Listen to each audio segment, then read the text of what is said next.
प्रभाग क्रमांक 12 मधून काँग्रेसकडून विकासाचे ध्येय घेऊन उमेदवारीसाठी इच्छुक असणारे रिटायर्ड फौजी गोपाळ चौरे. आज आपण सांगली जिल्हा काँग्रेस कमिटीमध्ये आहोत.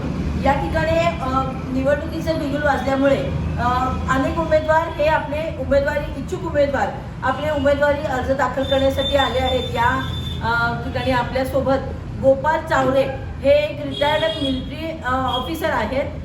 यांनी प्रभाग क्रमांक 12 मधून आपली इच्छुक उमेदवारी जाहीर केलेली आहे. ड गटातून सर्वसाधारण पुरुष म्हणून ते गोपाळ चौरे स्वतः उमेदवार म्हणून इच्छुक आहेत. त्याचप्रमाणे ओबीसी महिला हे अ गटाकडून काँग्रेसकडून त्यांच्या सुविध पत्नी इच्छुक आहेत. आपण जाणून घेऊया की या उमेदवारी मागचं त्यांचा हेतू काय आहे आणि विकासासाठी त्यांचं विजन काय घेऊन ते या ठिकाणी उतरलेले आहेत. नमस्ते सर, आपलं नाव? नमस्ते, माझं नाव माजी सैनिक गोपाळ चौरे, दत्तनगर सांगली, प्रभाग क्रमांक 12 यामधून मी माजी सैनिक असल्यामुळे देशसेवा करून आल्यानंतर मी समाजसेवेसाठी अग्रेसर आहे आणि मी भारतीय काँग्रेस कमिटी सांगली यांच्या तर्फे मी उमेदवार माझं दोघांचा अर्ज भरलेला आहे. माझं मॅडमचं अर्ज ओबीसी महिला गटातून भरलेला आहे आणि माझा अर्ज ड गटातून ओपनमध्ये मी अर्ज दाखल केलेला आहे आणि मला काँग्रेस कमिटी पूर्ण या गोष्टीवरती अभ्यास करून मला उमेदवारी अर्ज देतील अशी मी आशा व्यक्त करतो.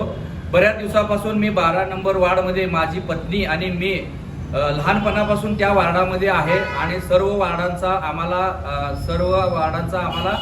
त्याचा अनुभव आणि त्या भागातला नागरिकांचा समस्या आणि शेरी नाल्याच्या समस्या आणि पूर आल्यानंतर लोकांची हालत जे होते ज्याबद्दल सुद्धा आपल्याला जाणीव आहे.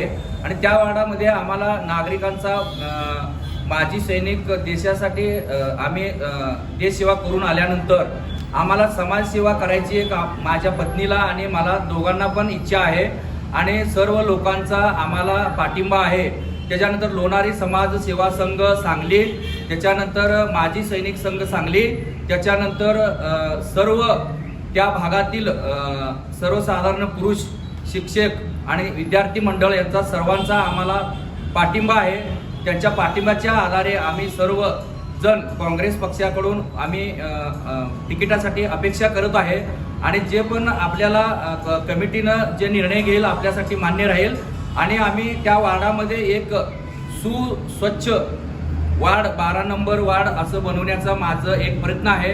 वार्डामध्ये बरेच काही छोट्या छोट्या गोष्टीचा समस्या आहेत, जसं नाला, त्याच्यानंतर गटारे, त्याच्यानंतर छोटे मोठे खड्डे, पाण्याच्या समस्या, नदी जवळ असल्यामुळं थोडंसं कधी कधी टेक्निकल प्रॉब्लेम इश्यू झाल्यामुळं अशुद्ध पाणी येतो. त्याच्याबद्दल पण आपण त्याच्या समक्ष त्याची पाहणी करून चांगल्या पद्धतीने त्या लोकांना स्वच्छ पाणी देण्याचं काम आणि शेरी नाल्याचा सर्व भागाचा आम्ही तिथला तपशील घेऊन होईल तेवढं लवकरात लवकर त्या भागातला समस्या सोडवण्याचा प्रयत्न करत आहोत.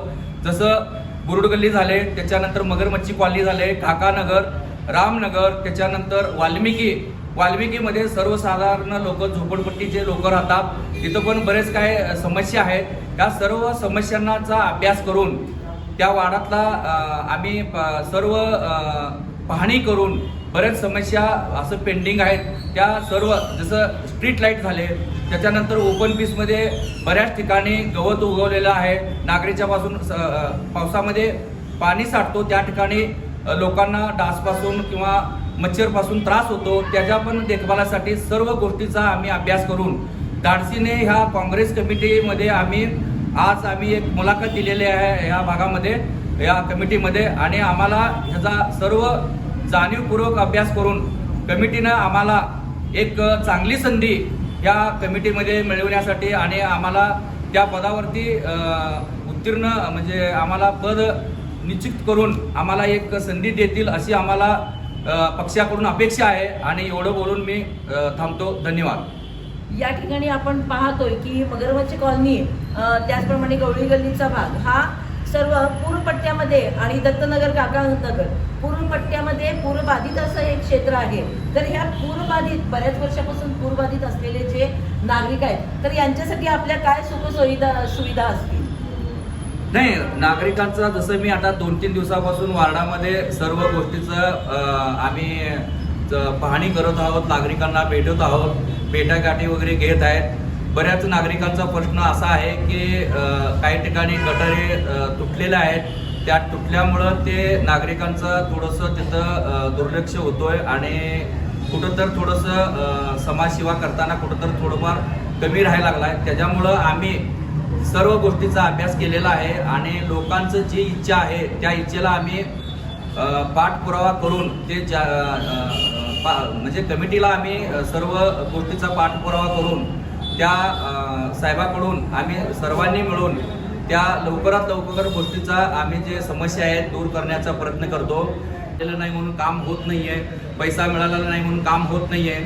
छोट्या छोट्या गोष्टीवरती आपण थोडंसं इनिशिएटिव्ह घेऊन स्वतः थोडंसं खर्च करून त्या ठिकाणी आम्ही लोकांना सहकार्य करायला पाहिजे आणि आपल्याला ते आम्हाला छोट्या छोट्या गोष्टीवरून जर आपल्याकडून शक्य होत असलं तर स्वतः तो पैसा खर्च करायला पण आम्ही तयार आहे आणि सरकारच्या पैशावरती ज्या वेळेला सरकारनं पैसा देईल त्यावेळेला आम्ही त्या भागातलं काम करू. तोपर्यंत छोट्या छोट्या गोष्टीवरती आपण स्वतः स्वखर्चाने करायची पण इच्छा माझी दर्शवते आहे मी. आणि एवढं बोलून मी इथं थांबतोय. नमस्कार, जय हिंद. या ठिकाणी आपण पाहतोय की महिला सबलीकरण आणि महिला सक्षमीकरण हे केंद्रातूनच त्याचप्रमाणे राज्यात असं एक धोरण आहे आणि महिलांना बऱ्याच ठिकाणी आपण पाहतोय की सोयी सुविधा आणि 33% आरक्षण देखील शासनानं दिलेलं आहे. तर या संदर्भात आपल्या प्रभागात आपण महिलांसाठी कोणत्या सुखसुविधा किंवा सबलीकरणासाठी काय नवीन वेगवेगळी शिबिरं घ्यायचं आयोजन आहे का? हो, आम्हाला संधी दिलं तर आम्ही बरंच काही करू शकतो. महिलांसाठी बरेच महिलांचं गैरसोय होत आहे. काही ठिकाणी जसं सार्वजनिक बांधकाम त्या ठिकाणी महिला शौचालय आहेत. बरेच महिला शौचालय असं बंद पडून आहेत, तिथं वातावरण काय पडलेलं आहे किंवा स्वच्छता नाही आहे. काही ठिकाणी तिथं महिलांसाठी दुर्लक्ष होत आहे. त्या गोष्टीचा पण आम्ही अभ्यास केलेला आहे. सर्व गोष्टीचा आम्ही तपशील काढून महिलांसाठी आणि महिला सक्षम करण्यासाठी जास्तीत जास्त भर देऊन त्या गोष्टीवर त्यांना कसं सुस्वच्छ आणि त्यांना सुशिक्षित करण्यासाठी आणि त्यांना कुठल्याही प्रकारचा दबावामध्ये न ठेवता त्या खुल्या मनाने त्या लोकांना जगता आला पाहिजे. कशाची भीती नको आहे त्यांना. या दृष्टिकोनातून आम्ही त्या लोकांना सर्व महिलांना सक्षमीकरण करण्याचा आम्ही एक प्रयत्न करतो आहे. त्यातनं आम्ही होईल तेवढं जास्तीत जास्त महिलांना आम्ही प्राधान्य देऊन प्रौढ नागरिकांना पण त्यांना ज्येष्ठ नागरिकांना पण सर्व गोष्टीचा आम्ही तपशील घेऊन त्याला जास्तीत जास्त त्या एरियामध्ये सुखसुविधा आणि शांती होईल ह्या पद्धतीनं आपण काम करूया.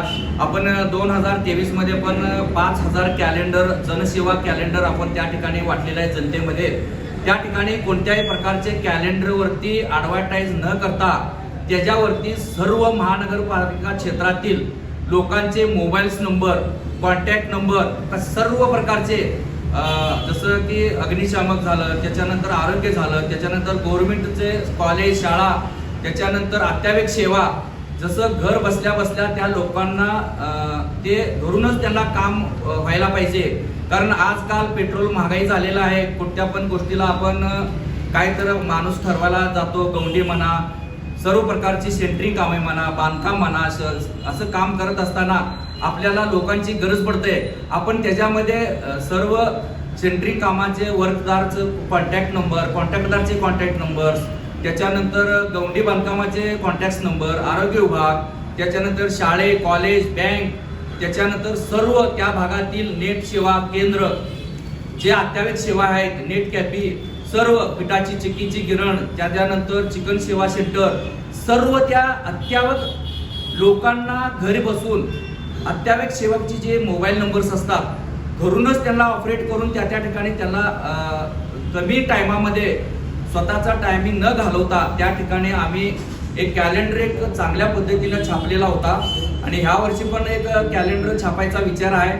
थोडंसं आचारसंहिता लागल्यामुळे थोडंसं आम्ही ते थांबवलेलं आहे. आणि पुढं आपण सर्व जण मिळून सर्वांच्या आशीर्वादानं आपण त्या प्रभागामध्ये मला त्या प्रभागामध्ये संधी जर मिळाली, या 12 नंबर वार्डला मी ह्या सांगली मिरज कुपवाड महानगरपालिकेमधून मी माजी सैनिक म्हणून मग फक्त मी एकटाच मी इच्छुक धावलेला आहे आणि 12 नंबर वार्डला येत्या काही कालावधीमध्ये मला जर संधी मिळाली आणि मी स्वइच्छेने सर्वांच्या सहमतीने जर निवडून आलो तर त्या भागामध्ये मी लवकरच 1-2 ते 3 वर्षामध्ये त्या भागाला मी 12 नंबर वार्ड आदर्श 12 नंबर वार्ड बनवण्याचा माझा प्रयत्न आहे आणि हे मी प्रयत्न करत राहणार.